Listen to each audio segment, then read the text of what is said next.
Hello students, this is class 4B Pharmacy 6th Sem.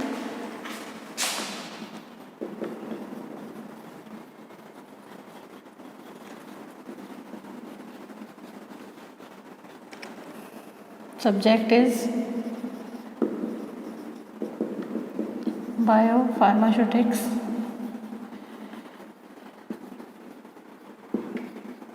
Topic is multi-compartment models.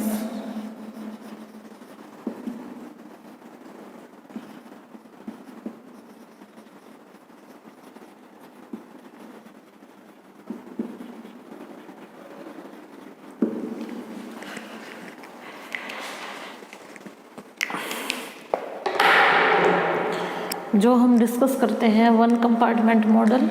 जो one compartment model है वो pharmacokinetic profile देता है किसी बहुत सारे ड्रग्स की।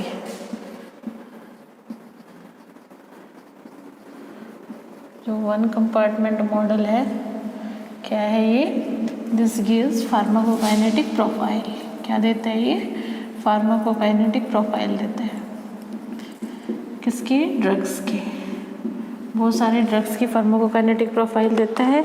इस केस में क्या होता है? इंट्रावेनस डिस्ट्रीब्यूशन इक्विलिब्रियम देखते हैं। कौन सा देखते हैं?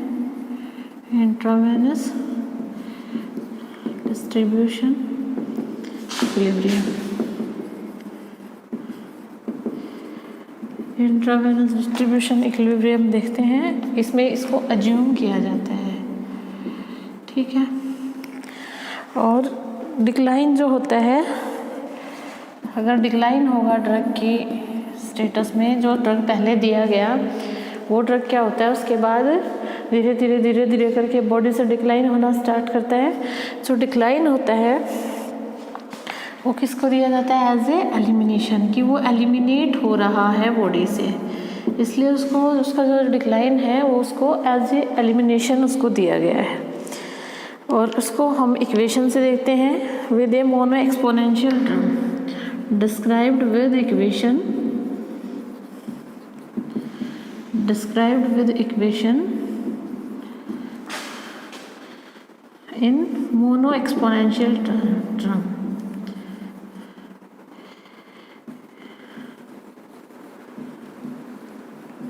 मोनो एक्सपोनेंशियल ड्रम्स की कंडीशन में दिया जाता है, ठीक है। तो ये तो वन कंपार्टमेंट के लिए था, लेकिन ये not possible. One compartment model ये किसके लिए पॉसिबल नहीं है? Not possible for all drugs. सारे ड्रग्स के लिए ये पॉसिबल नहीं है, क्योंकि हमारी जो बॉडी है उसमें बहुत सारे टिश्यूज़ हैं, बहुत सारी सेल्स हैं। वो क्या है? सारे होमोजीनियस ना होके हेट्रोजीनियस होते हैं, इसलिए सफिशिएंट नहीं है वन कंपार्टमेंट मॉडल। उसके लिए क्या है? मल्टी कंपार्टमेंट मॉडल देखते हैं। जो कोई भी अगर हम आइडियल मॉडल की अगर हम बात करें, तो जो ये आइडियल मॉडल जो होगा इसमें जो भी कंपोनेंट है, ईच टिश्यू है वो should have on constant, should have rate constant. Her tissue के पास क्या है? रेट कांस्टेंट होना चाहिए। और लेकिन जो भी टिश्यू जिसमें इक्विलिब्रियम सेट हो रहा है उसके पास अपना रेट कांस्टेंट होना चाहिए, लेकिन ये मैथमेटिकली पॉसिबल नहीं है। मैथमेटिकली ऐसा पॉसिबल नहीं है। बेस्ट अप्रोच क्या है? बेस्ट अप्रोच क्या है? To combine tissue together, to combine tissues together. जो टिश्यूज हैं उनको टुगेदर कंबाइन कर लिया जाए based on similarity of their distribution, कि उस टिश्यू में ड्रग का डिस्ट्रीब्यूशन कैसे होता है उस सिमिलरिटी के बेस पे उनका कॉम्बिनेशन कर दिया जाए। This is the best approach for the explaining pharmacokinetic of a drug. किसी भी ड्रग की फार्माकोकाइनेटिक बताने के लिए ये बेस्ट अप्रोच है। तो इसको हम क्या बोलेंगे, मल्टी कंपार्टमेंट मॉडल। जो ये कॉम्बिनेशन किया है उसको क्या बोलेंगे, मल्टी कंपार्टमेंट मॉडल्स। उसको बोलेंगे मल्टी कंपार्टमेंट मॉडल है ये।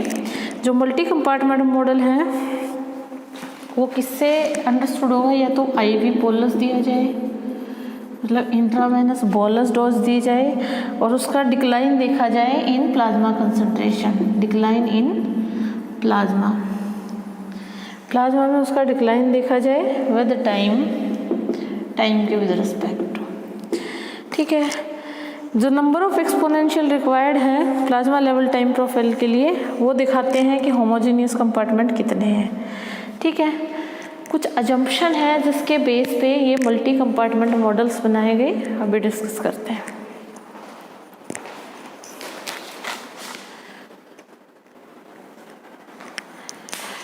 अजम्पशंस क्या हैं,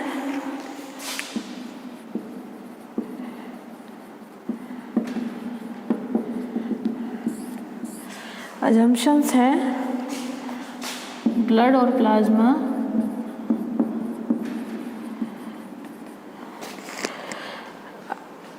and the highly perfused tissue, उसमें आते हैं आपके brain, heart, lung,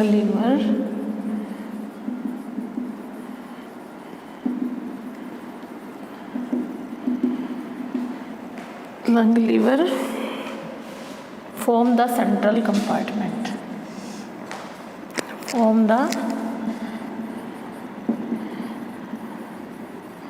central compartment.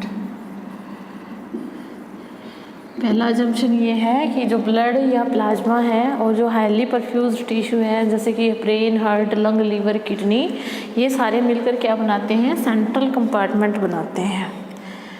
उसके बाद है other tissues with similar distribution,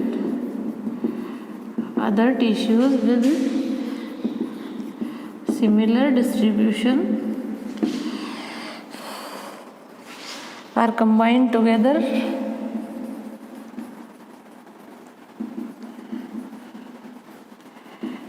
to form a peripheral compartment। बनाने के लिए अदर टिश्यूज को इकट्ठा किया जाता है। ठीक है। Based on similarity of their distribution, कि ड्रग का डिस्ट्रीब्यूशन उनमें सिमिलरली होता है तो उनको इकट्ठा कर दिया जाता है और वो क्या बनाते हैं, पेरिफेरल कंपार्टमेंट बनाते हैं। उसके बाद है drug administered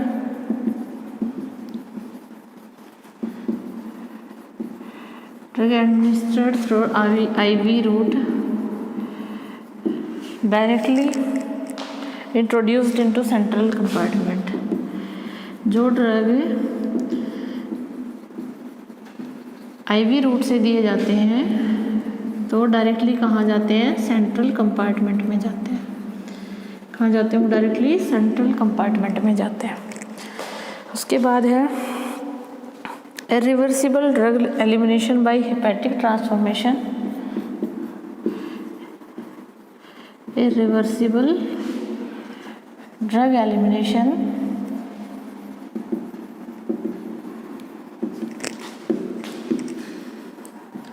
by hepatic transformation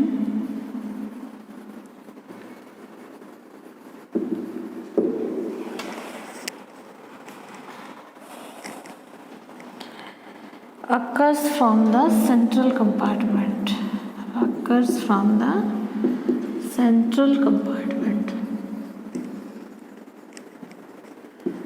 अगर जो एलिमिनेशन हो रहा है अगर हेपेटिक बायोट्रांसफॉर्मेशन की वजह से हो रहा है तो वो सीधा कहाँ से आएगा, डायरेक्टली आएगा सेंट्रल कंपार्टमेंट से। After reaching equilibrium, after reaching equilibrium, the elimination process follow first order kinetic.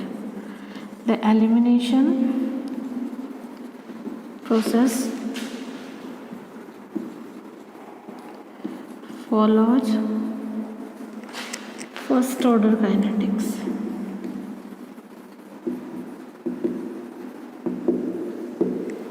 First order kinetic follow करती है एलिमिनेशन प्रोसेस। जो पेरिफेरल कंपार्टमेंट है can not be assessed directly,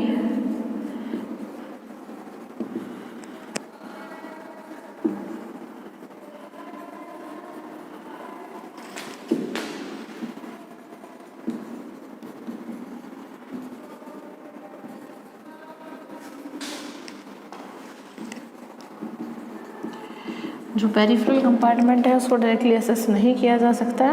ये साइट नहीं है ड्रग एलिमिनेशन की और क्लियरेंस की, ये अजम्पशन थी। उसके बेस पर क्या बनाए गए, मल्टी कंपार्टमेंट मॉडल्स। क्या बनाए गए उसके बेस पर, multi compartment models.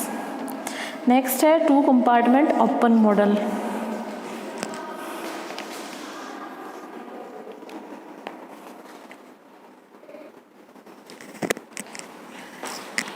Next topic is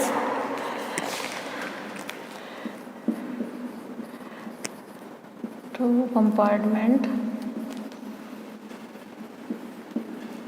open model। जो two compartment most common multi compartment model हैं, these are the most common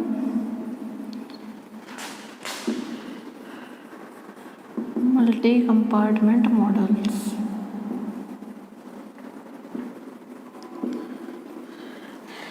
most common है इन दीज मॉडल। जो बॉडी टिश्यूज है, body tissues are classified into two categories.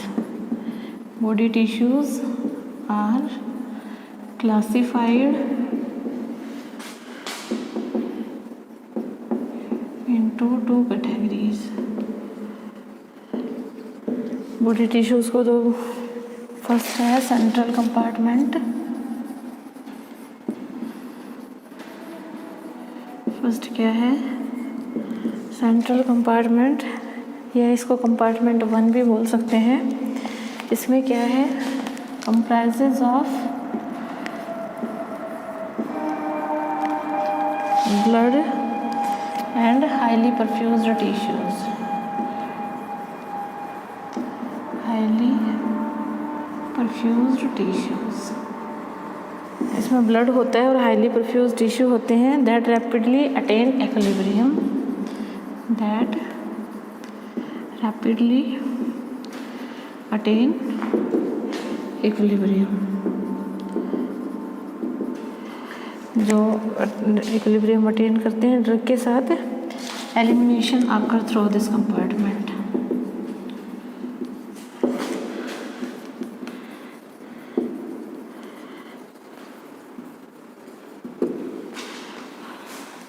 इस compartment के through क्या होती है, एलिमिनेशन होती है।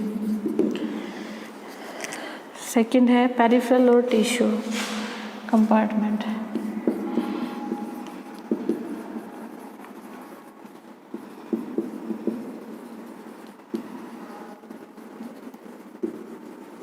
इसको कंपार्टमेंट 2 भी बोल सकते हैं। इसमें क्या है, पोरली परफ्यूज्ड और composed of poorly perfused or slow equilibrating tissues। इसमें क्या है, जो कि पोरली परफ्यूज होते हैं, स्लो इक्विलिब्रेटिंग टिश्यू होते हैं, जैसे मसल है, स्किन है, एडिपोज टिश्यू है। This is a hybrid of several physiological units. Several physiological unit के ये हाइब्रिड होते हैं। जो क्लासिफिकेशन होती है पर्टिकुलर टिश्यू की सेंट्रल या पेरिफेरल कंपार्टमेंट में, वो ड्रग की फिजिको-केमिकल प्रॉपर्टीज़ पे बेस होती है। जो हाईली लिपोफिलिक होता है, अगर मान लो कोई हाईली लिपोफिलिक ड्रग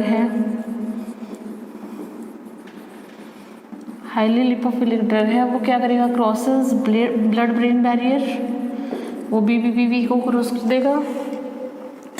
और इस केस में ब्रेन को किस में इंक्लूड किया गया, brain is included in central compartment.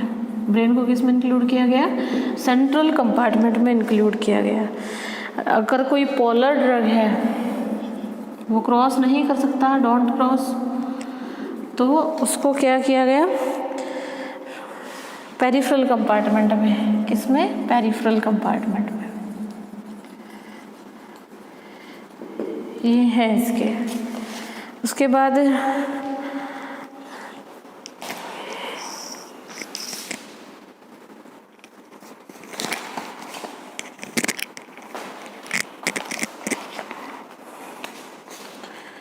Open टोकर मार्क,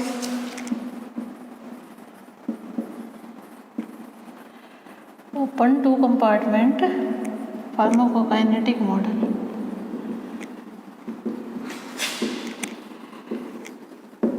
open two compartment pharmacokinetic model.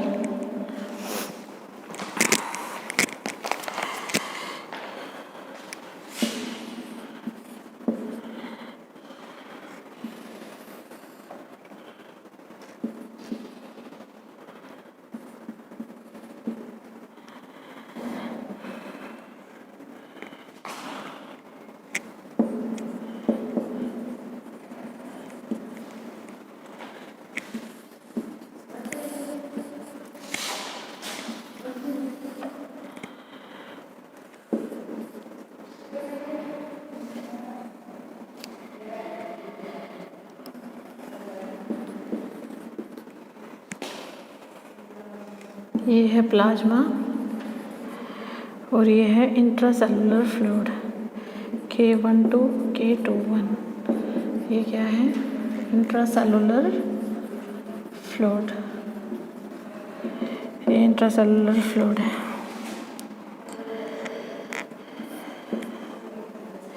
ये यहाँ पे इसका एलिमिनेशन,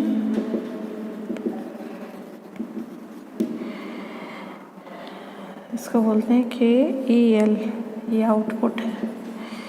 ये है यहाँ पे मेटाबॉलिज्म,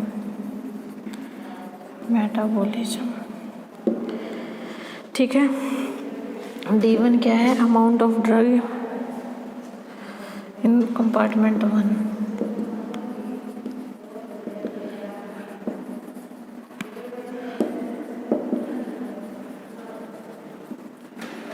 इन कंपार्टमेंट 1, ठीक है। C1 concentration in compartment,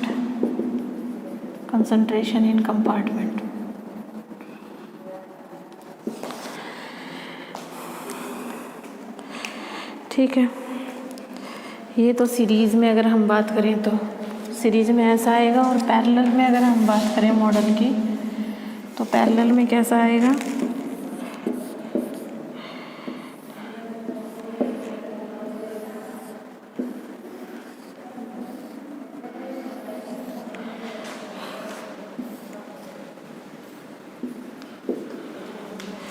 parallel में आएगा K2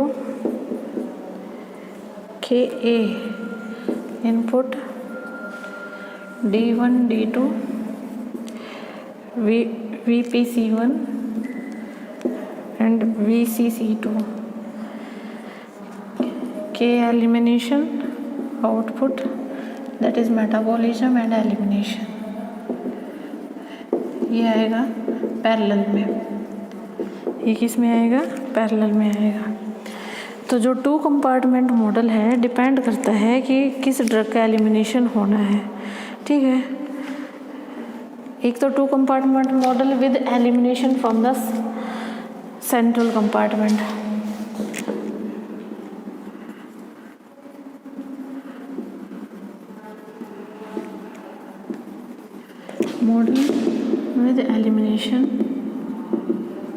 elimination from central compartment, जिससे सेंट्रल कंपार्टमेंट से हो। सेकेंड आता है from peripheral compartment, peripheral compartment से हो।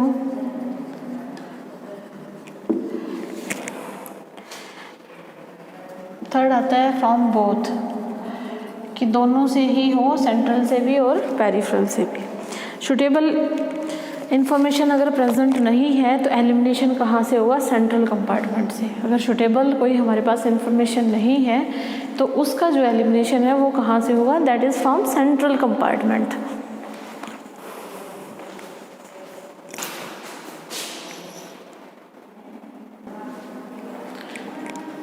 This is all about two compartment open model. In next video we will discuss about two compartment open model for IV bolus. Thank you and have a nice day.